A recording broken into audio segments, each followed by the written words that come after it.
5 पर विनोद शर्मा, राजनीतिक विचारक, जो कि अमेरिका के सिएटल से पधारे हैं। भारतवर्ष में उत्तर प्रदेश में 2022 चुनाव हो रहे हैं, उनके बारे में राजनीतिक विचार प्रस्तुत करेंगे। हाँ, तो विनोद शर्मा, आपके क्या विचार हैं? तो उत्तर प्रदेश के चुनाव में इस बार ये कहना बड़ा मुश्किल है, पहले तो कि किसकी जीत हो रही है 4 चरणों के बाद। ऊंट किस करवट बैठेगा ये अभी फैसला नहीं हो सकता है। जैसे जैसे चरण बढ़ते जाएंगे उसके बाद कहा जा सकता है कि किस तरफ जा रहा है, बट अभी स्थिति बीच में है। तो क्या आप प्रथम, द्वितीय, तृतीय, चतुर्थ चरणों के चुनाव का विश्लेषण करेंगे? बिल्कुल कर सकते हैं, और स्टार्ट करते हैं पहले चरण से। यहाँ पश्चिमी उत्तर प्रदेश में सबसे पहले जहाँ से चुनाव चालू हुए वहाँ से ये लगभग मध्य तक आ चुके हैं। हाँ, इसके बाद फिर पूर्वी उत्तर प्रदेश शुरू हो जाएगा। तो पहली चीज़ जो है कि जो अखिलेश यादव ने इस बार समीकरण बनाए, उन्होंने जो नए गठबंधन किए हैं, और प्रमुख है उसमें आरएलडी से जो उनका गठबंधन हुआ है, उसके चलते पश्चिमी उत्तर प्रदेश में उन्होंने अपनी ज़मीन वापस से पकड़ी है। उसके चलते हम ये कह पा रहे हैं कि ये 4 चरणों के चुनाव में अभी संघर्ष बढ़िया है। अब ये आगे इसको कैसे कंटिन्यू करते हैं उस पर डिपेंड करेगा कि आगे कौन जीतेगा हारेगा। बट पश्चिमी उत्तर प्रदेश में जहाँ जाट और किसान, क्योंकि किसान आंदोलन हुआ था, उसके चलते जो इनको वोट मिल सकते हैं या जो लग रहा है उसके हिसाब से इनकी बढ़िया पोजीशन बन रही। और उसका एक कारण है, क्योंकि जो जाटों की आबादी वो बहुत कम है वैसे तो पूरे उत्तर प्रदेश में, मात्र 2% जाट हैं। ओके, बाकी जो है जैसे आपके सवर्ण जो हो गए वो 19% हैं, मुस्लिम मतदाता 19-20% हैं, ओबीसी जो हैं वो भी 20% से ऊपर हैं, 13% जाटव हैं। उसके बाद बाकी के गैर ओबीसी करीब 12% हैं, 25% उनका आंकड़ा हो जाता है। ऐसे मिला के बहुत बड़ी बड़ी आबादी है, पर जो जाटों का जो घनत्व है और जहां उनका वो 25 सीटों पे सीधा सीधा असर डालते हैं, इसलिए इनको फायदा होता दिख रहा है। ऐसे स्प्रेड करेंगे पूरे यूपी में तो वो 2% वोट कोई मायने नहीं रखता, 2-4% ही है। हाँ, क्योंकि बीजेपी का जो जीत का मार्जिन था पिछले बार वो बहुत बड़ा था।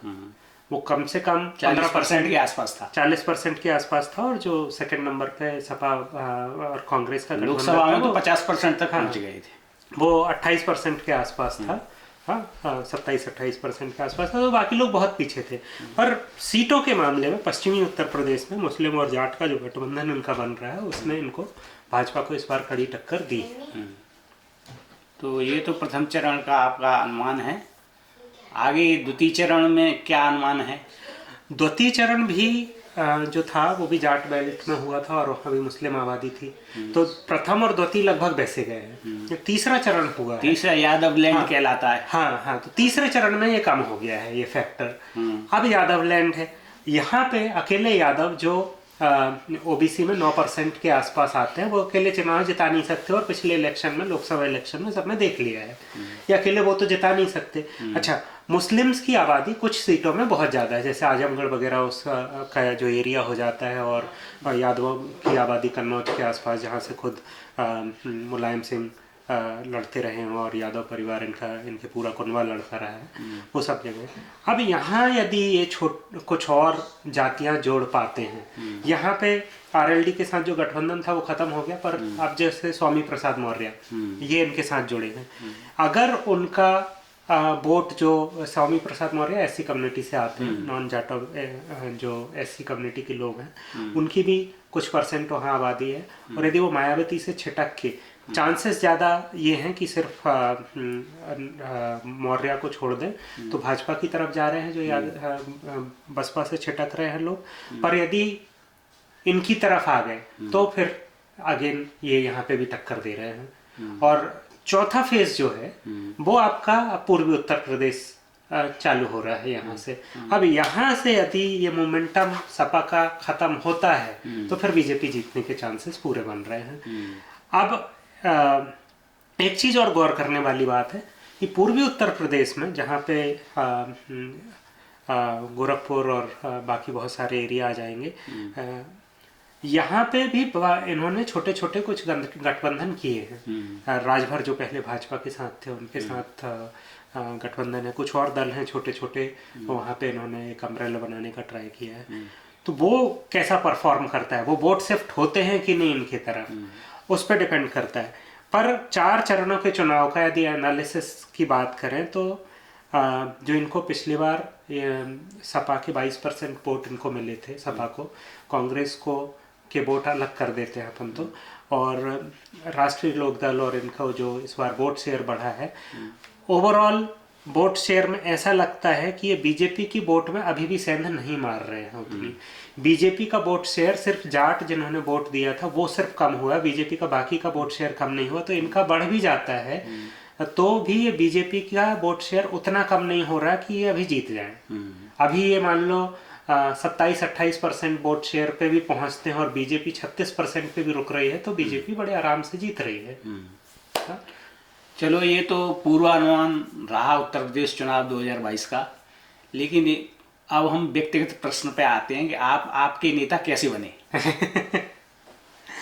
तो मैं जब यूएस में था तो यहाँ से जब इंडिया पहुँचा तो 2011 में, उस टाइम अन्ना आंदोलन चल रहा था और अन्ना हजारे फास्ट में बैठे थे दिल्ली में रामलीला मैदान में, और वहाँ से जो पूरे इंडिया भर में, देश में उनके समर्थन में आंदोलन हो रहे थे, तो मैंने वो आंदोलन बॉम्बे में ज्वाइन किया। और उस दौरान फिर ये आंदोलन उठ के जो दूसरा इन्होंने आंदोलन किया वो दिल्ली में MMRDA ग्राउंड में किया। वहाँ पे अन्ना हजारे पहुँचे थे, अरविंद केजरीवाल, किरण बेदी, प्रशांत भूषण, कुमार विश्वास, जो भी इनकी कोर टीम थी, मनीष सिसोदिया, ये सारे लोग पहुँचे हुए थे। तो मुझे, क्योंकि मैं बॉम्बे में काम कर रहा था, इनकी जो वहाँ की टीम थी अन्ना हजारे की, मयंक गांधी वगैरह उस टाइम पे हुआ करते थे, भावेश पटेल, अन्ना का एक्चुअली खुद का एक संगठन था महाराष्ट्र में, तो ये कुछ नाम जो मैं बोल रहा हूँ ये उनके संगठन के थे, तो उनके साथ भी काम किया था।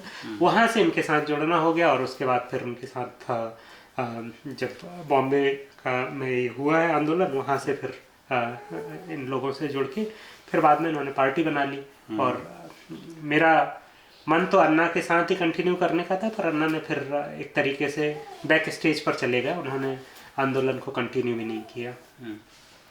तो क्या आपकी मनीष सिसोदिया से व्यक्तिगत मुलाकात हुई? हाँ, मेरी मनीष सिसोदिया से व्यक्तिगत मुलाकात होती थी, और अगर आपको याद होगा कांग्रेस के अगेंस्ट जब ये आम आदमी पार्टी बनने के पहले आंदोलन ये कर रहे थे, तो एक आंदोलन इन्होंने ये जब सलमान खुर्शीद के खिलाफ किया था कि इन्होंने ये बैसाखी चोर है, व्हील चेयर चुरा लिए, यदि आपको थोड़ा सा याद होगा तो दिल्ली में ये जो पार्लियामेंट पुलिस थाना है, क्योंकि वही सबसे पॉश इलाका हो जाता है, वहाँ पर आंदोलन चल रहा था, कई दिनों तक आंदोलन चला था।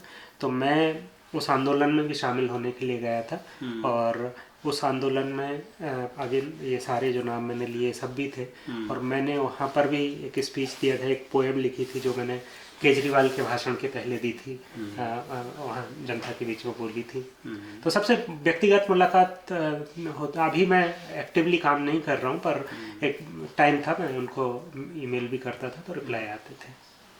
चलो, आपसे मिलकर बहुत प्रसन्नता हुई, और आगे आपको हम अपने चैनल पर बुलाते रहेंगे। बिल्कुल बिल्कुल, धन्यवाद। जिससे आप अपने विचार, अमूल्य विचार प्रस्तुत कर सकें। तो जैसे जैसे उत्तर प्रदेश का अगला फेज बढ़ेगा, उम्मीद है आपके चैनल में हम दूसरे एपिसोड बनाएंगे, उसमें अपने विचार रखेंगे। बिल्कुल, आपका स्वागत है। Thank you. और यही हम अपना एपिसोड ख़त्म करते हैं। धन्यवाद।